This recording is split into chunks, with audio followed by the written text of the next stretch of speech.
നമസ്കാരം. ഷംസു യാക്കൂബ്.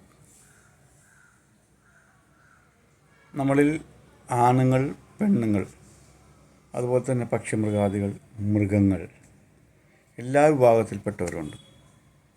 എല്ലാവർക്കും വികാര വിചാര ചിന്തകളുണ്ട്.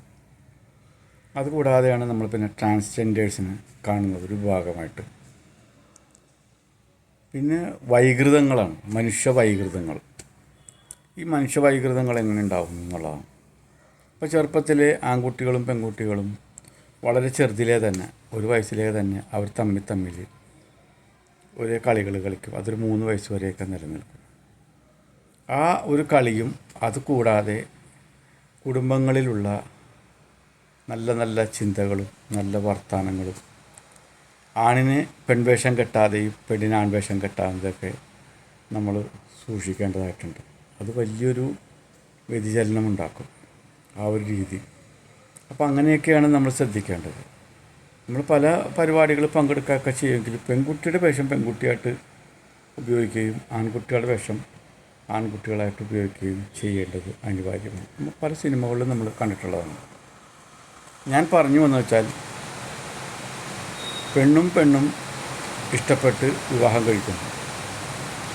അവർ ഈ സമൂഹത്തിൽ നമുക്കൊന്നും ചെയ്യാൻ പറ്റില്ല. നമ്മൾ ഏത് ഭക്ഷണം കഴിക്കണം, ഏത് വസ്ത്രം ധരിക്കണം, എങ്ങനെ ജീവിക്കണം എന്നുള്ള ഒരു സ്വാതന്ത്ര്യമുള്ള ഒരു മഹാരാജ്യത്താണ് നമ്മൾ ജീവിക്കണം. അപ്പോൾ മറ്റുള്ളവരുടെ ജീവിതത്തെ കുറ്റം പറയാൻ നമുക്ക് കഴിയില്ല. നമ്മളെങ്ങനെ കുട്ടികളെ വളർത്തി വലുതാക്കി കൊണ്ടുവരണം എന്നുള്ളതായിരിക്കണം നമ്മുടെ ചിന്ത. അവരുടെ ചലനങ്ങളിലും അവരുടെ വ്യത്യാസങ്ങളിലൊക്കെ നമ്മൾ കണ്ട് ഈ കാലഘട്ടത്തിലൊക്കെ കൗൺസിലിംഗ് ചെയ്താൽ പെട്ടെന്ന് മാറ്റിയെടുക്കാം, വളരെ ചെറുതിലെ തന്നെ. പക്ഷെ പലപ്പോഴും മാതാപിതാക്കളുടെ ശ്രദ്ധക്കുറവാണ് ഇങ്ങനെയൊക്കെ വരുന്നത്. ഇപ്പോൾ 2 കുട്ടികളുടെ ഇൻ്റർവ്യൂ കുറച്ച് നാൾ മുമ്പ് ഞാൻ കണ്ടതാണ്. അവർ തമ്മിൽ വിവാഹം കഴിച്ച് അവർ സുഖമായി ജീവിക്കുന്നു. ഡോക്ടറിനെ കൊണ്ട് കൗൺസിലിംഗ് കാണിച്ചപ്പോൾ അവർ പറഞ്ഞു 3 കൊല്ലത്തേക്കുള്ളിൽ അവരുടെ ബന്ധം നിലനിൽക്കില്ല. ഇപ്പോഴും അവർ ആ ബന്ധം നിലനിൽക്കുന്നുണ്ട്. അത് എന്തോ ആവട്ടെ. പക്ഷെ നമ്മളിലുള്ള ശ്രദ്ധക്കുറവുകളാണ് ഇങ്ങനെയൊക്കെ സംഭവിക്കുന്നത്. അപ്പോൾ കഴിയുന്നതും നമ്മൾ മുറികൾ കൊടുക്കുമ്പോൾ തുറന്നിടുന്ന ഒരു സ്വഭാവം തന്നെയായിരിക്കണം കുട്ടികൾ വലുതാകുന്നത്. അതായത് കല്യാണം കഴിക്കുന്നത് വരെ അവരുടെ റൂം തുറന്ന് തന്നെ ഇടണം. അവരുടെ സ്വകാര്യമായിട്ടുള്ള കുളി അങ്ങനെയുള്ള കാര്യങ്ങൾക്ക് ഒരു വാതിലടച്ചോട്ടെ പറ്റോട്ടെ. അത് കഴിഞ്ഞാൽ ബാക്കിയുള്ള 23 മണിക്കൂർ വാതിൽ തുറന്ന് തന്നെ ഇടണം. കാര്യം അപ്പോഴേ അവർക്കൊരു ഭയവും ചിന്തയും ഒക്കെ ഉണ്ടാവുള്ളൂ. അല്ലെങ്കിൽ അവരൊക്കെ നമ്മളിങ്ങനെ അത് ആ മുറിയിലുണ്ട്, അത് അവളുണ്ടെന്ന് പറയുമ്പോൾ എന്താ സംഭവിക്കുക വെച്ചാൽ അവർക്ക് പലതും അവർ കാണും മൊബൈലിലൂടെയൊക്കെ. അങ്ങനെ ചിലപ്പോൾ ചില വൈകൃതങ്ങളിലേക്കൊക്കെ പോകാം. അപ്പോൾ അതുകൊണ്ട് മാതാപിതാക്കൾ പ്രത്യേകം ശ്രദ്ധിക്കണം കുട്ടികളെ. ഞാനത് കണ്ടിട്ട് എനിക്ക് വളരെ പ്രയാസപ്പെട്ട പെൺകുട്ടിയും തമ്മിലുള്ള പ്രണയവും അവരുടെ ജീവിതമൊക്കെ. പക്ഷെ നമുക്ക് അതിനെ എതിർക്കാൻ കഴിയില്ലല്ലോ.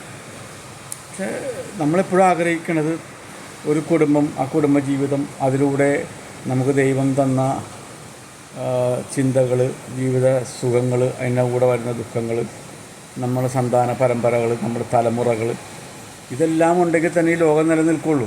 അതൊരു സത്യമാണ്. ലോകം നിലനിൽക്കണമെങ്കിൽ തലമുറകൾ തന്നെ വേണം. ഇപ്പോൾ പാശ്ചാത്യ രാജ്യങ്ങളിലൊക്കെ തന്നെ സന്താനങ്ങൾ കുറവുള്ളതിൻ്റെ കുഴപ്പങ്ങളൊക്കെ അവിടെ കാണിക്കുന്നുണ്ട്. പക്ഷേ ഇന്ത്യയും ചൈനയും അങ്ങനെയല്ല. അപ്പോൾ ഭക്ഷണത്തിന് പോലെ കുറവുണ്ടോ?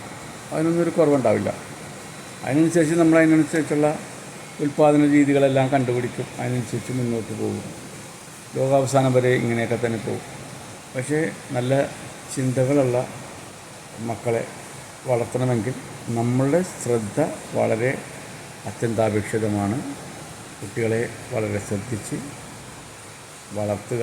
എപ്പോഴും അവരിലൊരു കണ്ണുണ്ടാകണം. ഓക്കെ.